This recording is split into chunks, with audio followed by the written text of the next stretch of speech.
Hello, everybody. How's everybody today? Woo! We are on episode 5. 5 now? 5. Oh, wow. Man, you guys have been great listeners, I have to say. Well, today we have a very interesting topic on the Oh. Tammy and Wanda show. Quite interesting. Why pets are better than relationships. Oh, I can give you 101 million reasons why pets are better than relationships. We might even be digging into Wanda and her ex-husband's relationship at some point to see why that failed. I mean, we've heard some good reasons over the past few episodes, but yeah. When it comes in short supply, that's one of them. But we'll get on that later. So, I guess where we could start is talking about pets and why they're wonderful, and then comparing them with some of the worst relationships we've had, which is, you've got a pretty big one to talk about. A very big one. Whew, man. But I would have to say that I love having a pet. I've always had a pet since I was very little. When I was born, my parents had already had a dog who was a German Shepherd mix. Aw. And he, oh my gosh, he was the sweetest thing ever, but that was their baby before I came. And then when I came along, and of course, like, he sniffed me out and stuff, these are stories I've been told, that he just, like, latched onto me. He protected me. A story that my mom loves to tell me all the time is the story that I started to walk, and I was walking down the yard, and he saw I was getting too close to the road. Oh, no. And he actually, like, went from the house down to me, and my mom's like, I was looking out the window, and he, like, tapped me and knocked me down and herded me back to the house. Oh, wow. That's awesome. To protect me. Yeah. Wild. There is so much love and protection, and they don't, it's not that they deserve, like they don't tell you, I deserve this love. Right. I want this love. They take it, and they're just like, I love you, and they can just stare at you and be like, I support your decision. It's the craziest thing. Yeah. I had a similar, actually, story from my own childhood where my parents got, his name was Fearless, but we called him Wiener Mutt. I don't know why. I still don't know to this day, but that's a good name. He earned Fearless, his actual, like, legal name, and he was actually supposed to be a show dog. He had papers and everything, and he was a miniature dachshund, red hair, the wiry kind. Oh, yeah. And they got him as a wedding gift from my mom's uncle. That's awesome. And he was the size of, like, a coffee cup. He would fit in a coffee cup when they first got him. Aww. And then when I came along a little while later, you know how babies do, and we lived in a little Cape Cod in Worcester, Ohio, if those of you that know that place. And there were a lot of, like, stray cats at the time in that particular neighborhood. And I remember Mom saying that I had a bottle or something, and I had already fallen asleep. And there was a cat that was trying to find a way to climb into the window because there was no air conditioning back then. Yep, no air conditioners. And the dog flipped out and went and got them because he used to sleep underneath my crib as a child. Oh, so wow. He protected me from a stray cat, which was, Mom said when she got in there was no more than, like, maybe a baby kitten that was just trying to get some milk. But he thought he'd done something awesome. Yeah, it kind of, that just, oh my gosh, that reminds me of Lady and the Tramp. Mm-hmm. Where Lady is trying so hard to protect the baby from the Siamese cats. And, I mean, they are such awesome protectors. Like, we give them so much love and so much, just everything. We give them 100,000,000%. Like, I have a hamster right now because my third child just won't take care of the hamster, so it's now my hamster. Well, that's how that usually works. I know. I hate getting kids freaking pets because then I end up taking care of them. Good Lord. Oh, that's how that's it what was they with do. the fish. Yeah, they beg for the animal, and then they They say they take care of it, but they feed it like once a week. They take care of it for like a week and a half because it's fresh and new. And that's one of my pet peeves is that, you know, when I was younger, yeah, I did that. I was like, Mom, can I have a fish? And they're like, yeah, you can have a fish. Blah. And I take care of it. And then I'm like, well, it's kind of boring now. It had that fun, like new smell to it. Oh, yeah. And now it's just no fun. And that's why most relationships fail, because the new smell wears off. The new smell just goes away. Like, you're just like, hello, can I get an upgrade? Well, and I think the other thing that you mentioned is we give our all to our pets. And I don't know that we do that a lot of times in most of our relationships, which also causes a lot of relationship failures. Is not giving your 110%. And it's so much easier to love an animal because they're not asking you to pick up the pieces of a broken psyche, or they're not saying, love me because my, you know, parent A or parent B didn't as much as they should have. They're not asking you to do anything other than take care of and love them. And when you're having a bad day, like, they feel that bad day. They do. And they will come over to you and they will cuddle you, and like, you did not ask for that. No. They did that. They can sense it. They can sense it. And it's like, if your significant other doesn't read the room and see that you are feeling absolutely in the pits of despair and not ask, well, why isn't this done? Or why isn't that done? Mm-hmm. You know, like, not shaming you. Right. And not respecting your mental health. Yes.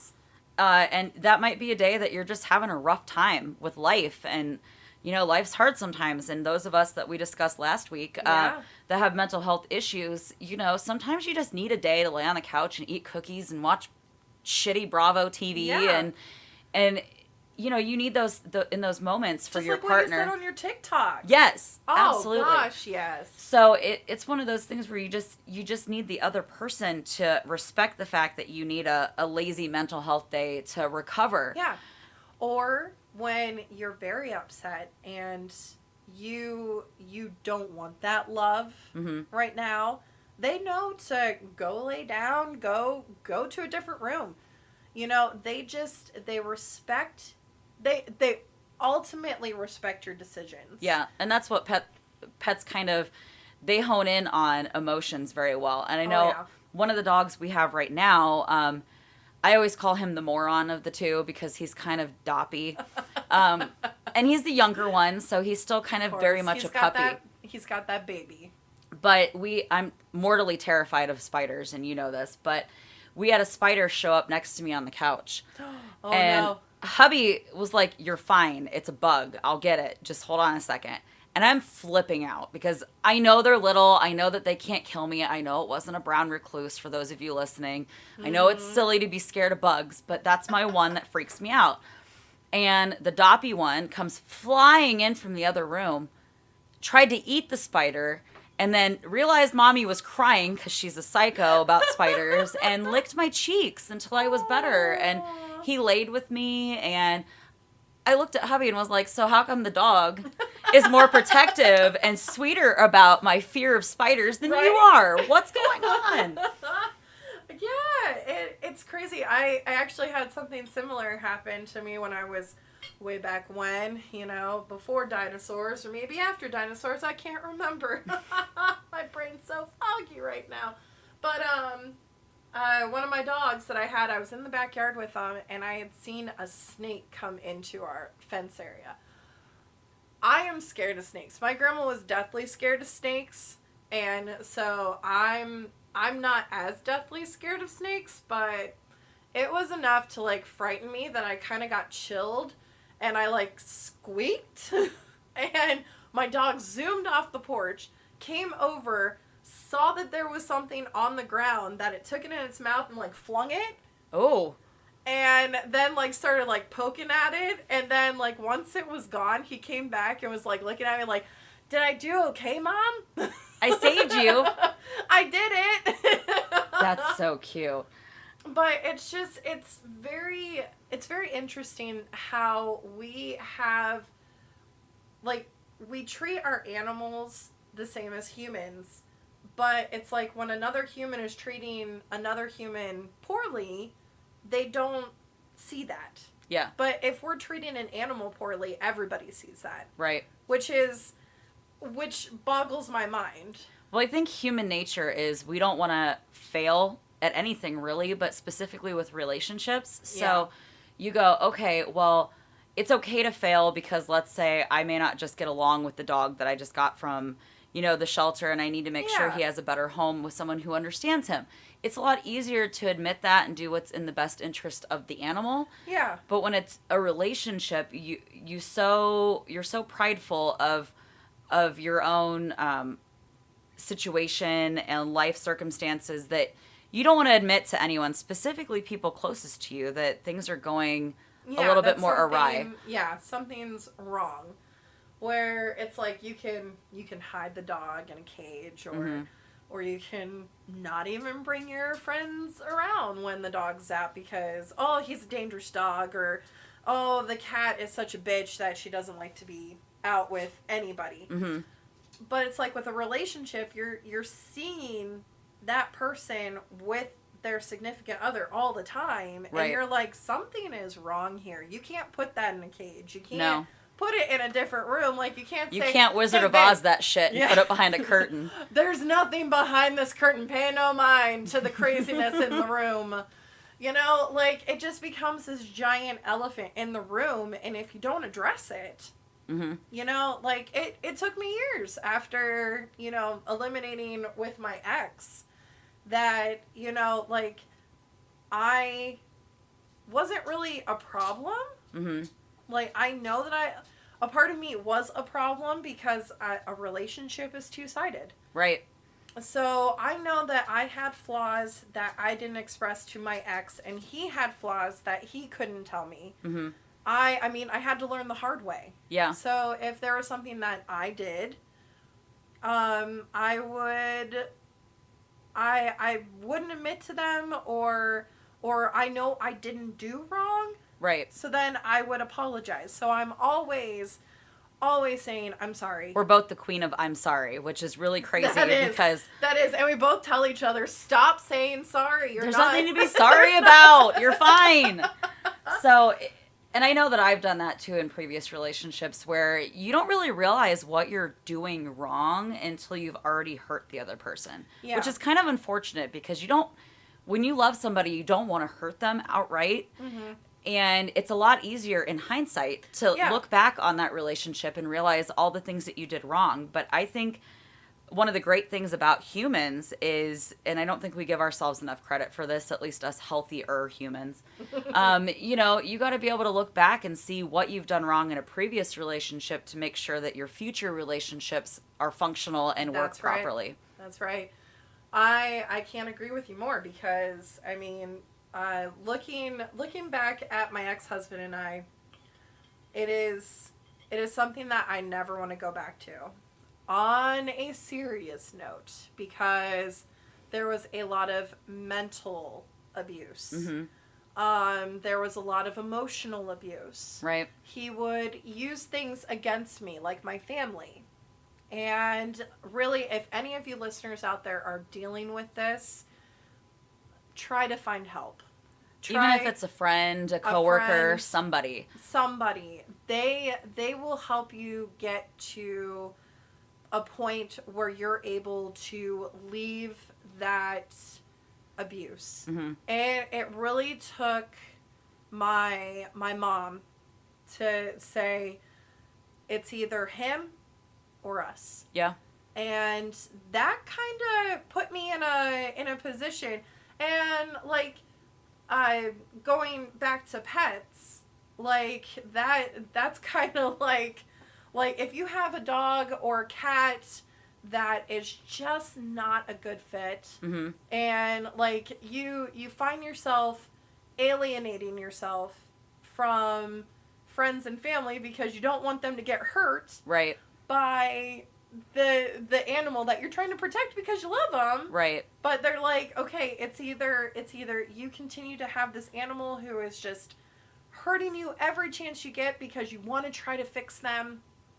It's not going to work. And I had two separate difficult animals that I've had a lot of that experience with, where one of them just wasn't good with kids, and the kid almost got bit. Yeah. And so we had to rehome him, which was heartbreaking because he was so sweet with me and hubby, but like he was just so aggressive around children in general, and he snipped at me once, and it was terrifying. I was almost scared to be at my house. Oh yeah, I can't tell you how many scars I have from my animals. I'm going in and trying to break up fights because they are just being too aggressive and trying to gain dominance. Because I did have two puppies who came from the same litter who were both males. Oh, okay. So going through training and getting more knowledge, because knowledge is key, people. Knowledge is key. With anything. Yes. Relationships, animals, work, personal life, and just anything.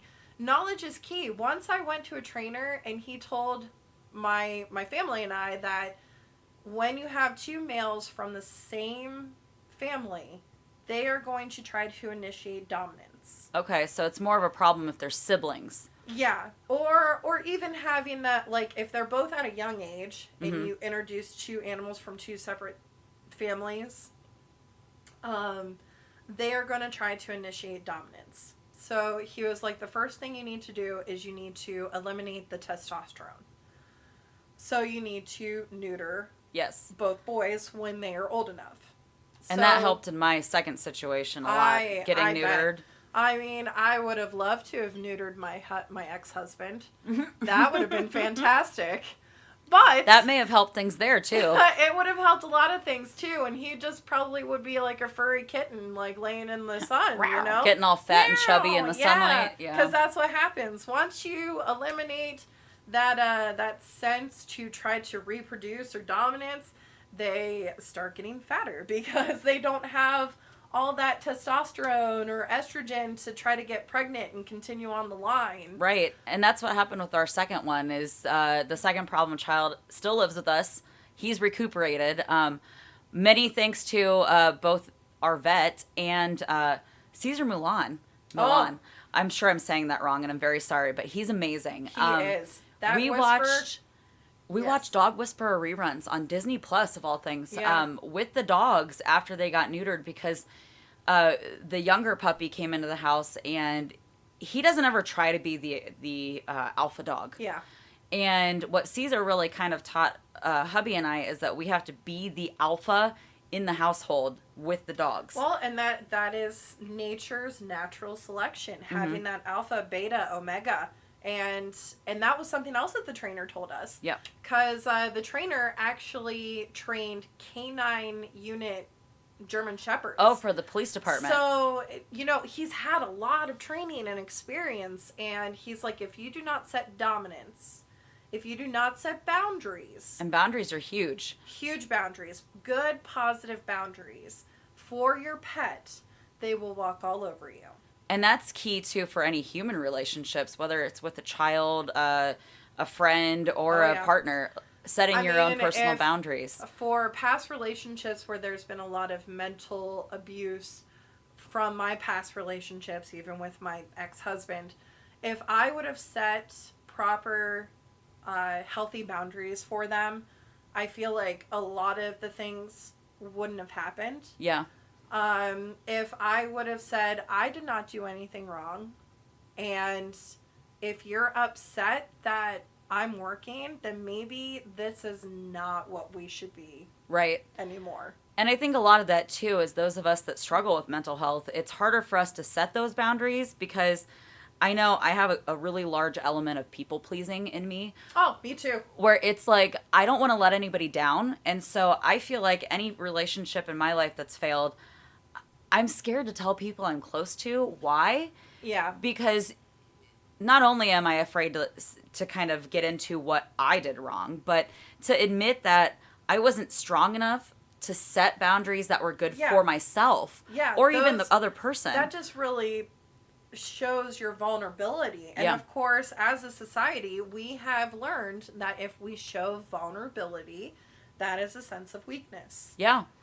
And of course, if we're being, and of course, you know how this episode is about pets, if we show unhealthy boundaries and a lot of dominance, we're gonna scare our pet. Right. I mean, I've seen friends, some family, who have used physical force against their animals, and I've seen their animals put their tail between their legs and cower away. And that's also how you usually get like a mean dog too, is somebody that has been physical with their dog, and that's how they react. I love this quote. It is not the animal that is bad. It's just bad ownership. Yeah. And you see that on the Dog Whisperer too. Oh, is there are things that the owners learn about kind of themselves in the process of learning about what's going on with their animal. And what helped me with my situation is our older dog was having some struggles with, he knows he's the alpha between him and his little brother, who's ironically bigger than he is.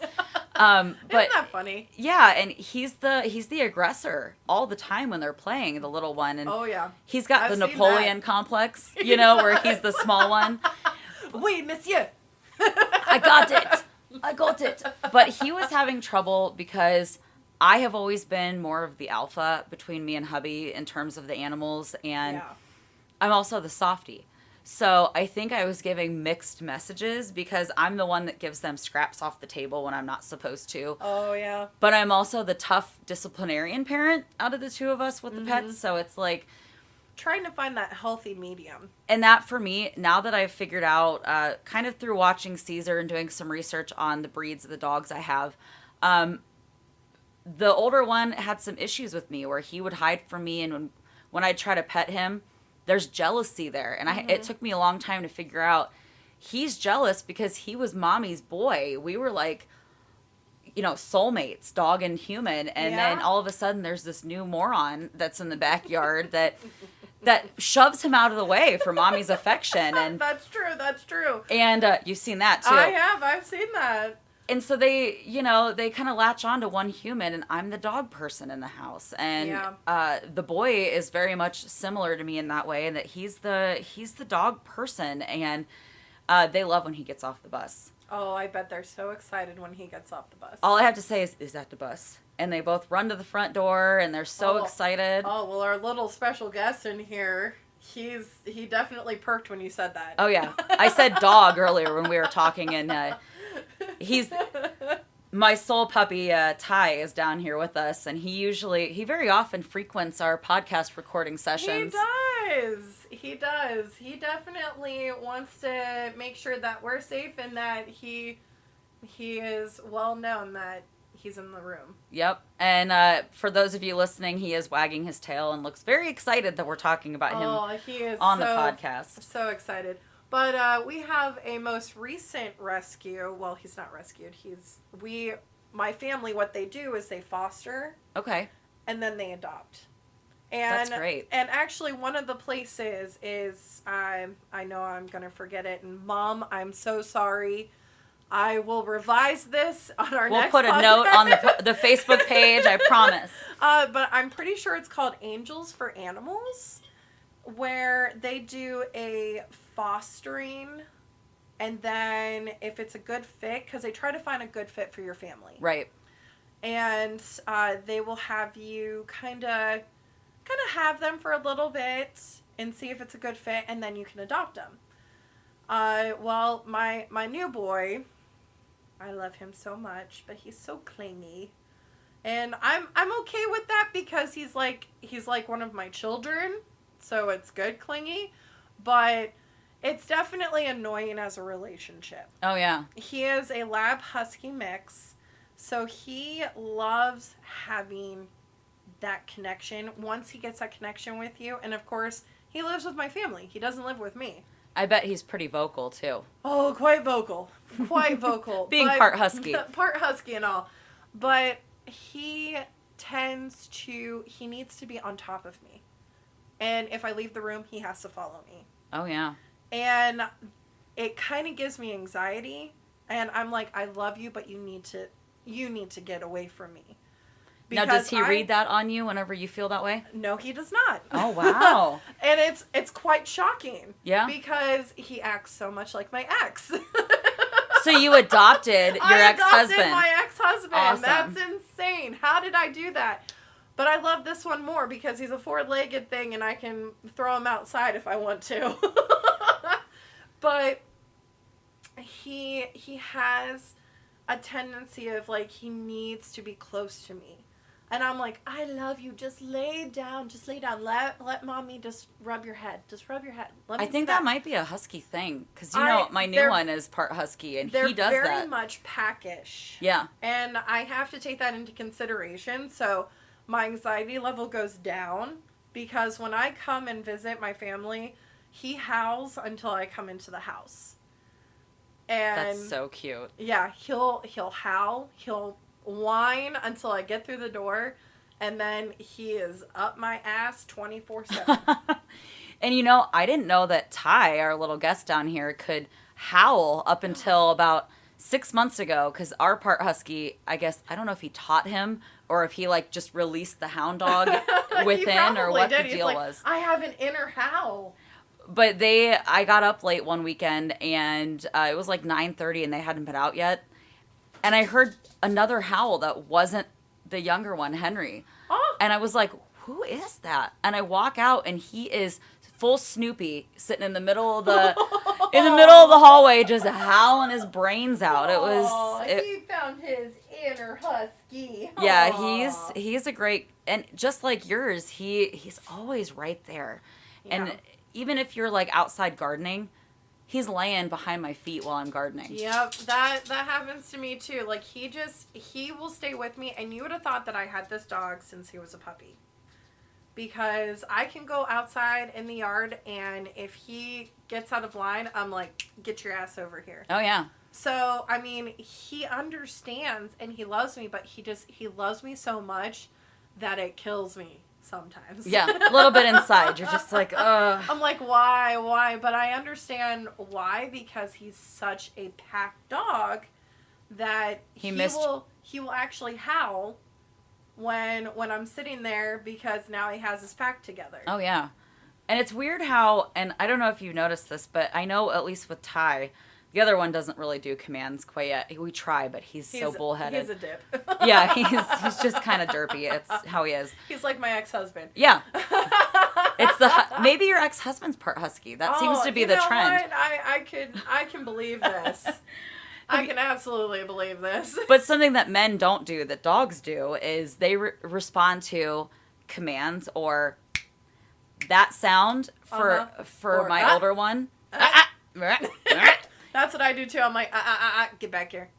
They hear that and they know what that means, because I read a statistic once, and I don't know how true this is, but I think it's probably true because I think dogs are smarter than we give them credit for. But oh yeah, apparently they know words up to like a 5th grade level, where they learn certain words and sounds. Oh, I will spell like Potty. Oh yeah. Time to my dogs I had in the past, and they would freak out and go straight to the door. They know what it is. And I'm just like, I can't spell anymore because you guys know how to spell.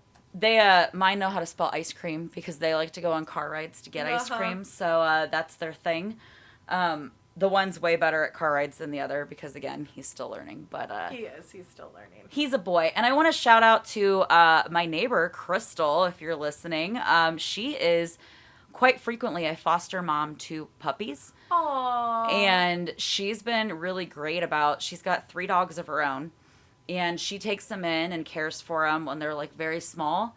And then she gets a say in who adopts them, because she gets to say that is awesome. Things about their personalities that make them unique, that may make them perfect for that particular family. Yeah. And we're going to put links to both the one she's affiliated with and the one your family's affiliated with on our Facebook. Yes, we are. We're going to post that on there. So I know that we're getting close to the end of our time. Yep. So to wrap it up, just saying that pets are great, but you also need to take the time to listen, learn about your animal as much as it is in a human relationship. You just need to listen, learn, and love no matter what, and learn to know when something's not a good fit. Need to let go. Yep.